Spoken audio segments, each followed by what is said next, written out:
2016 roku, czyli prawie 10 lat temu, Yamaha wypuszcza na rynek motocykl Tracer 7. Motocykl na bazie MT7, która ma być maszyną bardziej uniwersalną, bardziej wszechstronną. 9 lat później doczekaliśmy się w końcu motocykla bardzo dopracowanego, z wieloma zmianami, na które użytkownicy oczekiwali i bardzo tego potrzebowali. Przed Wami najnowsza generacja kultowego motocykla sportowo-turystycznego klasy średniej Yamaha Tracer 7.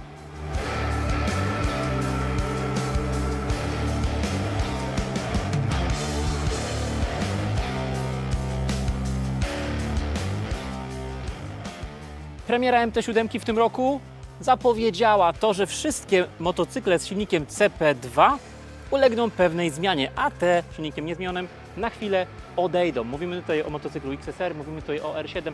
Te motocykle chwilowo kończą swój żywot w portfolio Yamahy, ale pewnie niedługo się pojawią. Natomiast na Tracera czekaliśmy dość długo, ale w końcu się doczekaliśmy i uważam, że było warto, ponieważ ten motocykl jest po prostu piękny. Wygląda bardzo, bardzo ładnie. Tutaj stylistycznie Yamaha postarała się bardzo mocno. Ten motocykl naprawdę wygląda dużo, dużo lepiej. Nie ma tutaj jakby delikatnej zmiany, delikatnej poprawy plasticzków, tylko mamy całkowicie inny przód, fajną, zachowaną linię tego bumeranga, tej bocznej owiewki, która jakby dodaje takiego sportowego charakteru. I tutaj naprawdę zmian nastąpiło sporo. Dzisiaj chcemy Wam przedstawić prezentację tego modelu w wersji podstawowej, czyli w Tracera 7. Ja mam na imię Andrzej, witamy na kanale Mototalks. Jeżeli jesteście z nami pierwszy raz, zachęcamy do subskrypcji, zachęcamy do lajkowania i zachęcamy do komentowania. Dzięki Waszym komentarzom, Waszym opiniom będziemy mieli możliwość tworzyć nowe materiały i napędza nas to do dalszej pracy. A więc przechodzimy dalej. Stylistycznie Tracer 7 zmienił się dość mocno, choć dalej mamy tutaj zachowany styl maszyny z kategorii Sport Touring, czyli maszyny, która ma jakąś tam miastkę motocykla sportowego. Chodzi tu o bardzo dobry, dynamiczny silnik CP2 po tych wszystkich zmianach, czyli silnik już z normą Euro 5+, silnik, który ma poprawioną skrzynię biegów, który ma poprawione sprzęgło. Bardzo dużo elementów wewnątrz silnika się zmieniło, choć wizualnie nie za bardzo to widać, natomiast wierzcie nam, tych zmian jest naprawdę bardzo dużo. Oczywiście ten sportowy styl, no to jakby domena Yamahy. W tych motocyklach, porównując sobie powiedzmy z konkurencją, czy z Suzuki DL650, czy z Versysem 650, to są motocykle mocniejsze, bardziej dynamicznie, bardziej zwinne. Nawet porównując to z DL-em 800, dynamika tego silnika jest według mnie bardziej w tym stylu sportowym, czyli ta równa, mocna charakterystyka pracy, która pozwala tym motocyklem od samego dołu dynamicznie przyspieszać. Oczywiście mamy tutaj 74 konie mechaniczne, 68 Nm, więc jest to raczej motocykl do lekkiej turystyki niż do jakichś dalekich wojaży w dwie osoby w pełni zapakowanym w kufry, ponieważ tutaj faktycznie tej mocy może troszkę zabraknąć. Natomiast do jazdy uniwersalnej, jeżeli szukamy motocykla, którym w weekend pojedziemy sobie 300, 500, 1000 km trasy, a w poniedziałek pojedziemy tym do pracy, to ten motocykl sprawdza się świetnie. Jego niska masa, w tym modelu 204 kg, pozwala na sprytne przemieszczanie się w mieście. Jazda między samochodami nie stanowi dla niego żadnego problemu.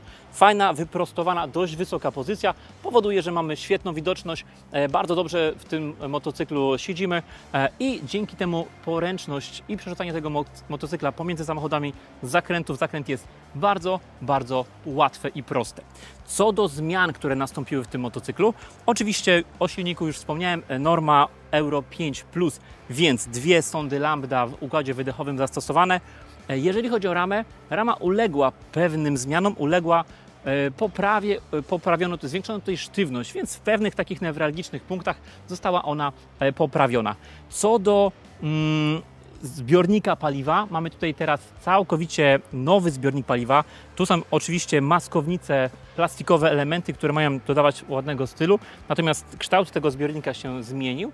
Zmieniła się również pojemność tego zbiornika. Mamy teraz o 1 litr więcej, mamy 18 litrów paliwa.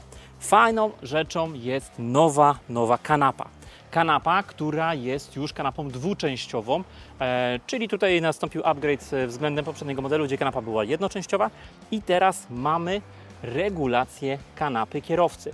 W najniższej pozycji motocykl ma 83 cm, czyli jest o pół centymetra niższy niż wersja poprzednia. Tutaj przy moim wzroście 172 cm spokojnie, może lekko pięta w górze, ale jest wygodnie, jest komfortowo. Przy nogach na podnóżku fajnie linia nogi wpasowuje się tutaj w tą linię zbiornika paliwa. W przypadku opcji z wyższą pozycją kanapy mamy tutaj 2 cm różnicy, czyli 85 cm wysokości kanapy. Jest to na pewno fajna rzecz, jeżeli ktoś tym motocyklem podróżuje. Podniesienie kanapy spowoduje, że kolana i biodra będą mniej podgięte. Na koniec tego filmu pokażemy Wam, w jaki sposób tę kanapę się reguluje, jak można zmienić tą wysokość. Idąc dalej, popatrzmy sobie na te zmiany wizualne. Przód motocykla całkowicie przekonstruowany, chociaż dalej w tym stylu, czyli światła pozycyjne. Przekręcimy sobie kluczyk, żeby Wam to zademonstrować. Światła pozycyjne, które tutaj pięknie są wpasowane w tą linię owiewki, i światła mijania oraz światła drogowe super ukryte w tych panelach plastikowych. Te właśnie plastyczki bardzo dobrze maskują te lampy, one są troszeczkę cofnięte, dzięki temu nie rzucają się tak w oczy i jeżeli ktoś nie lubi takiego stylu, no to on nie jest taki agresywny jak w poprzednim Tracerze, gdzie te lampy były takie dość surowe, dość mocno tutaj zamontowane. Oczywiście, jeżeli chodzi o panele boczne, podobnie jak w poprzednim Tracerze mamy też te bumerangi, ale ta część została właśnie przekonstruowana, jest ona dużo ładniejsza i według mnie dużo ładniej wygląda. Jeżeli chodzi o centralny pas pomiędzy bocznymi owiewkami, mamy tutaj taką matową część, materiał plastik, który na pewno będzie bardziej trwały na porysowania, na uszkodzenia, więc tutaj tak jakby forma tankpada, zabezpieczenia centralnej części zbiornika paliwa przed porysowaniem, przed uszkodzeniem. Idąc dalej, uchwyty pasażera oczywiście w podobnym stylu, lecz zmienione. Są tutaj one z takim taki grip został poprawiony, ta chwytność tych uchwytów jest lepsza i oczywiście tył zawsze w Tracerze 7 bardzo taki filigramowy, lekki, zwinny, delikatny i bardzo dobrze wyglądający. Tylna lampa oczywiście LEDowa, podobną lampę zobaczycie sobie w MT7.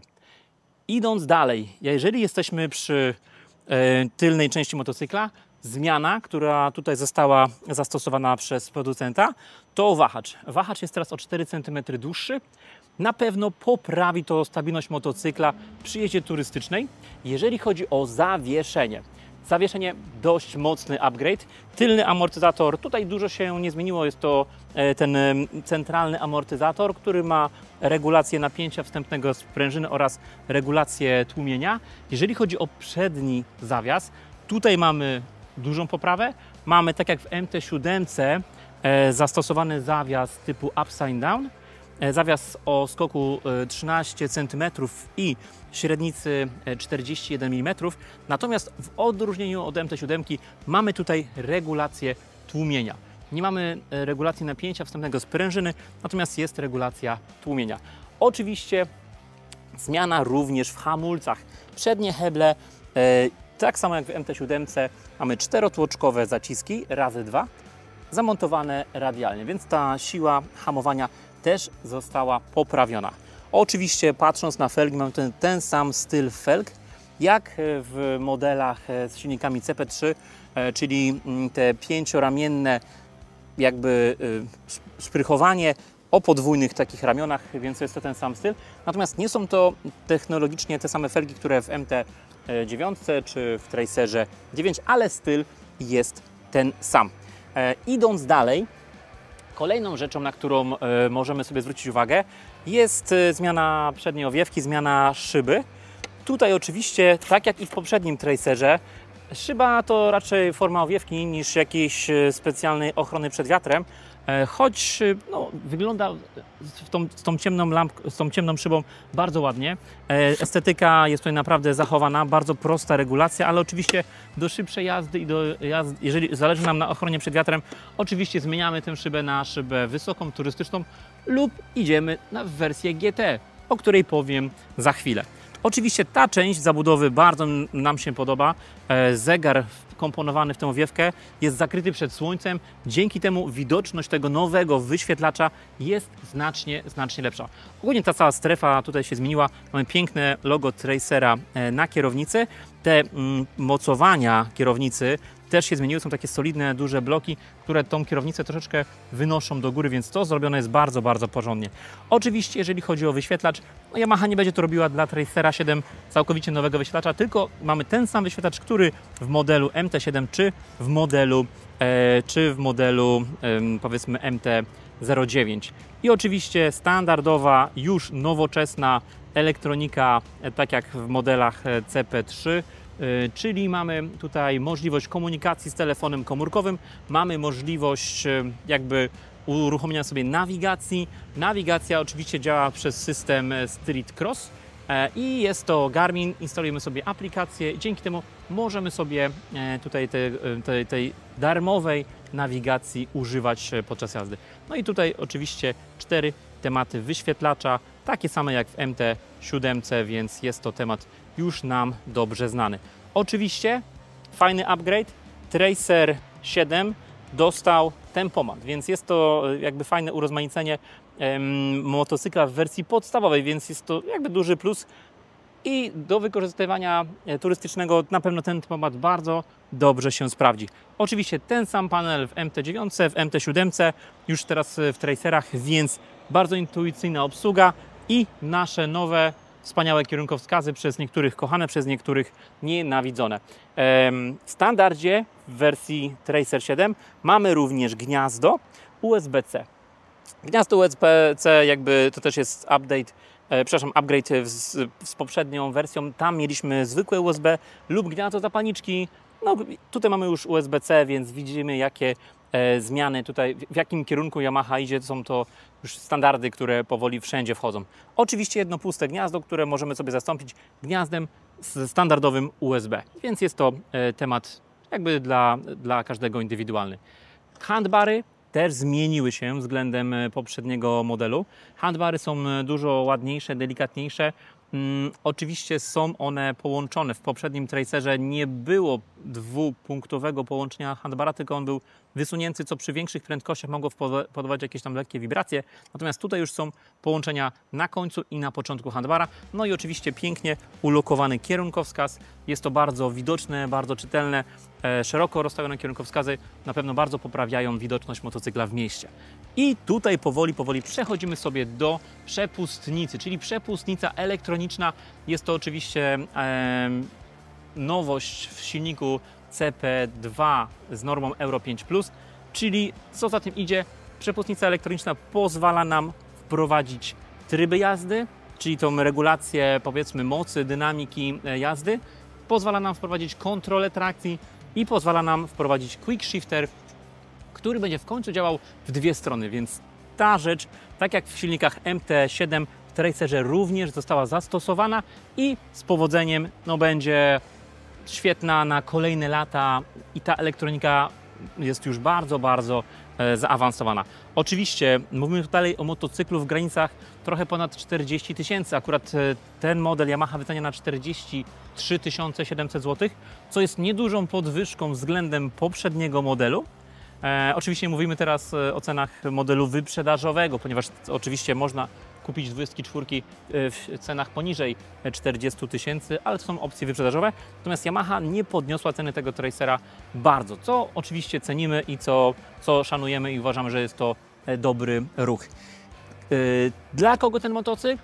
Oczywiście dla osób początkujących, które zaczynają swoją przygodę z motocyklem, które świeżo zrobiły prawo jazdy i chciałyby mieć motocykl uniwersalny, którym świetnie będzie się jeździło po mieście, który będzie nadawał się do wszystkiego, a w niedzielę chcą wyskoczyć sobie za miasto, pojechać nad morze, czy pojechać w góry, zapakować kufer centralny do wycieczek solo lub zabrać na niedługą przejażdżkę pasażera.